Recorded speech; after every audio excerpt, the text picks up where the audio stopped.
the ghouls and the demons got very angry and they were rushing to kill Daksha and cut off his head. But Sati said, stop it and do not make my death unworthy. And then she burnt herself, and then her soul went up back to Shiva. And suddenly after that, what happened was, it is mentioned here.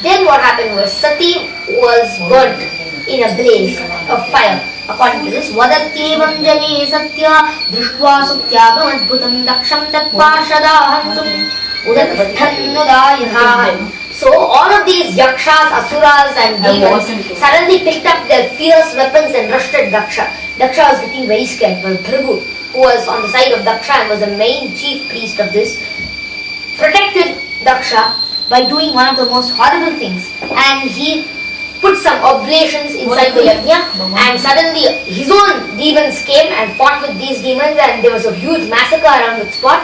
And finally Daksha was protected from that spot, and all of these demons they were saying, come, let's see what you can do. And Bhrigu's demons were coming out from the fire, and his demons also coming out from the other, they were rushing with their weapons. But Bhrigu's demons were far more better than Shiva's demons, because Bhrigu's demons were created from the oblations. Then, of course,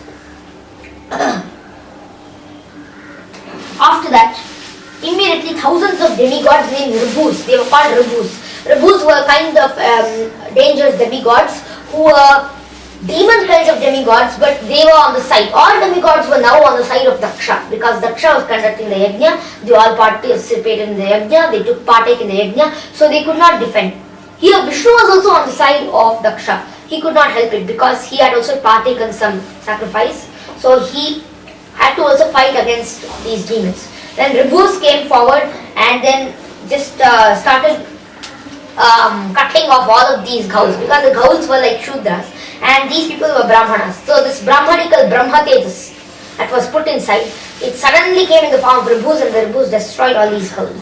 Then Shiva got very, very angry that his ghouls has been destroyed. Plus his his beloved wife has also died. So because of this,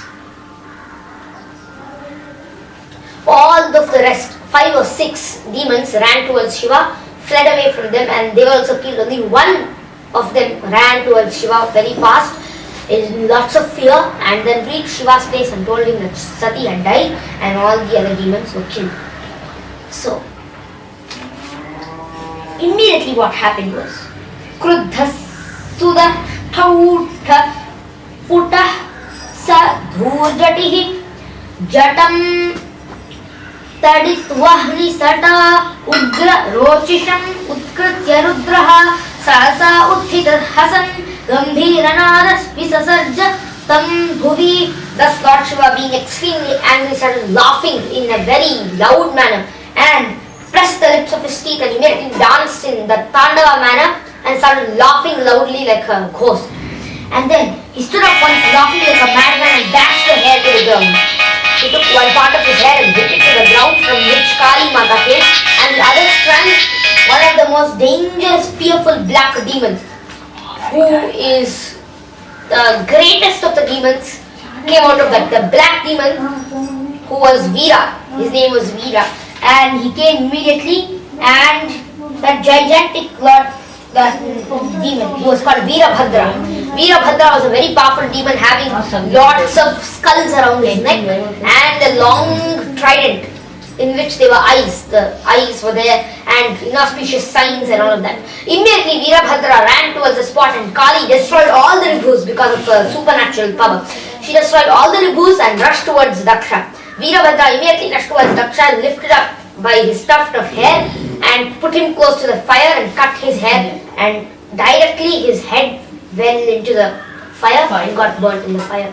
All the smell of blood were going all around there. The Rubhus again attacked Veerabhadra. Veerabhadra finished them in minutes. Vishnu came from the other side. Vishnu, actually it's a leela of Vishnu because he got defeated by Veerabhadra. Veerabhadra took his trident and plunged it into Vishnu's chest. Vishnu fell directly down, according to some people. But the correct story is that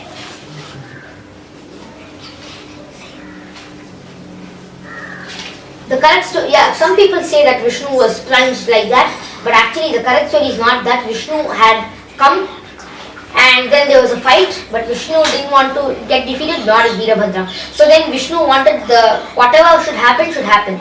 So Daksha should have taught a lesson. So Vishnu sent him, just go and do whatever you like. Then he was cut with a head. But Indra was getting angry because Daksha, one of my closest friends, is being attacked there, and why am I saying like that? Indra went and shot the Vajrayudha. Veerabhadra just cut the Vajrayudha into 3-4 pieces. Indra got very angry. He shot 3-4 poison arrows towards Veerabhadra. Veerabhadra broke them and sent his own poison arrows. So when he sent his own poison arrows, what happened was those poison arrows went inside Indra's chest and he fell down for lots of time. Veerabhadra then went, finished his work of killing Daksha, and the whole sacrifice was destroyed.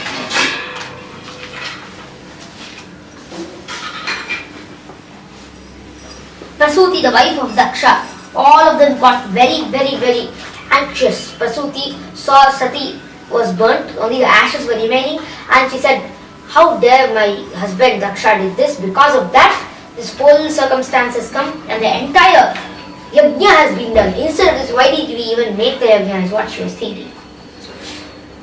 Then the gigantic black man bared his fearful teeth. By the movements of his brows, he scattered the luminaries all over the sky and he covered them with his strong, piercing effulgence. Because of the misbehavior of Daksha, even Lord Brahma, Daksha's father, was getting angry with Daksha. When all the people talked among themselves, Daksha saw dangerous omens from all sides. All the she-jackals were howling, and the owls were flying above his head, and so many black fumes were coming out of the fumes. This is before Daksha's death. And then the followers of Lord Shiva, some of them were yellow in color, some of them were dirty, and some of them had dirty bugs all around them, and they all came in the forward. And suddenly Daksha was getting very scared. Bhrigu had been poked in the eye with one long trident, one eye, because of what he did. He was good to Daksha. That's good. Okay, because he was good to Vishnu also. If he's good to Daksha, he's good to Vishnu. So he secured the other eye, otherwise Bhrigu would have been blind. One eye removed because Shiva was being insulted. So the left eye of Bhrigu was poked out because of what he did. They ran all around. All the Shiva's followers ran all around. They removed Bhrigu and they flung him up in the sky. Bhrigu went and fell down and broke his eye. And then they took all these different kinds of cows and demons, went around, and then they started collecting meat and started pouring blood inside the heating fire. So when this was happening, this all is a bad omen. One should never pour blood inside the sacrificial omen. But this is what was happening, because if there is a death of a woman inside the sacrifice, then what is the use of just continuing the sacrifice? Daksha, even after seeing the death of Sati, how dare he continue the sacrifice? So because of this, Shiva, all the followers of Shiva came around and started creating disturbances. They heard the rishis, they killed some of the rishis too. And then some of the soldiers pulled down the pillars which are supporting the pandal of the sacrifice. Some of them entered the female quarters. Some of them began destroying the sacrificial arena. Some of them entered the kitchen and the residential quarters. They broke all the pots made for use in the sacrifice, and some of them began to extinguish the sacrificial fire. Some tore down the boundary line of the sacrificial arena, and some passed urine on the arena. So that is the most horrible things happening. Maniman, one of the followers of Lord Shiva, arrested Bhrigu Muni, and Veerabhadra, the black demon, arrested Prajapati Daksha. Another follower who was named Chandesha arrested Pusha. Nandishwara arrested the demigod Bhaga. So everybody was arrested and each one of them was punished according to what they had done. There was a continuous shower of stones, and all the priests and other members assembled at the sacrifice were put into immense misery for fear of their lives. They dispersed in different directions. Veerabhadra tore off the moustache of Bhrigu, who was offering the sacrificial oblations with his hands in fire. Not the eye, the mustache. Mustache was removed of Bhrigu. Veerabhadra immediately caught Bhaga, who had been moving his eyebrows during Bhrigu's cursing of Lord Shiva. Oh. So Bhaga his eyes were torn and forcibly put out both of his eyes. Bhaga's eyes were removed forcibly and thrown on the floor because Bhaga was moving around his eyes, and in happiness he was turning around when Shiva was being cursed by Bhrigu. Bhrigu was cursing Shiva, and with that mouth that he cursed, his mustache was removed. And then also the other Bhaga, his eyes were forcibly removed and put down.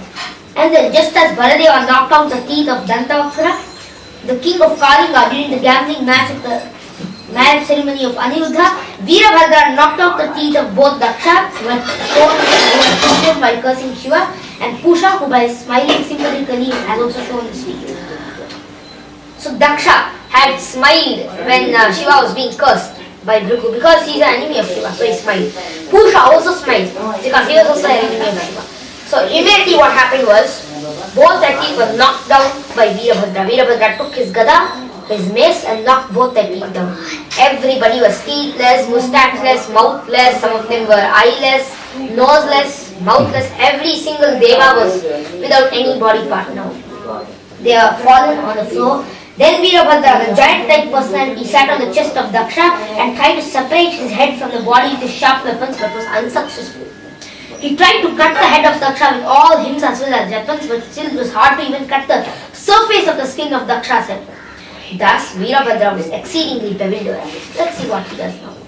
Then Veerabhadra saw the wooden device in the sacrificial arena by which the animals were to have been killed. We are having animal sacrifices in modern day, but it's wrong.